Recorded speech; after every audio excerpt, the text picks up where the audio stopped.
অমর কৌশিকের cinema মানেই যেন নতুন চমক। স্ত্রী দিয়ে যে যাত্রা শুরু করেছিলেন, তারপরে বালা, ভেরিয়া সহ একের পর এক হিট ছবি দিয়ে দর্শকদের মুগ্ধ করেছেন তিনি। তার হাত ধরেই হরর কমেডি এখন বলিউডে বেশ জনপ্রিয়তার শীর্ষে। আর এবার সেই ধারাতেই যুক্ত হতে যাচ্ছে থাম্বা। থাম্বাতে ভ্যাম্পায়ার প্রেক্ষাপট আর হরর কমেডির সংমিশ্রণ এক ভিন্ন ধরনের দর্শকপ্রিয়তা এনে দেবে, তা বলাই বাহুল্য।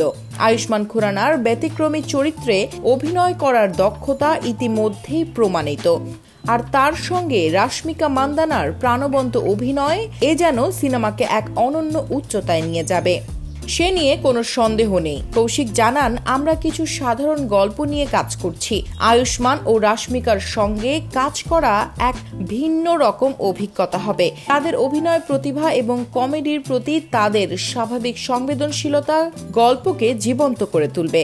দীনেশ বিজনের প্রযোজনা মানেই এখন যেন এক একটা হিট সিনেমার প্রতিশ্রুতি। স্ত্রী, রুহি, ভেরিয়া প্রত্যেকটি ছবি দর্শকের মন জয় করেছে, আর থাম্বাও তার ব্যতিক্রম হবে না বলে মনে করছে সমালোচকরা। বক্স অফিসের রেকর্ড, দীনেশ বিজন প্রযোজিত ছবির হিট ফর্মুলা ও আয়ুষ্মান রাশমিকার প্রথমবার একসঙ্গে কাজ, সব মিলিয়ে এক অসাধারণ মুহূর্তের অপেক্ষায় বলিউড, যা থাম্বার মুক্তির সঙ্গে সঙ্গে এক নতুন ইতিহাস সৃষ্টি করবে।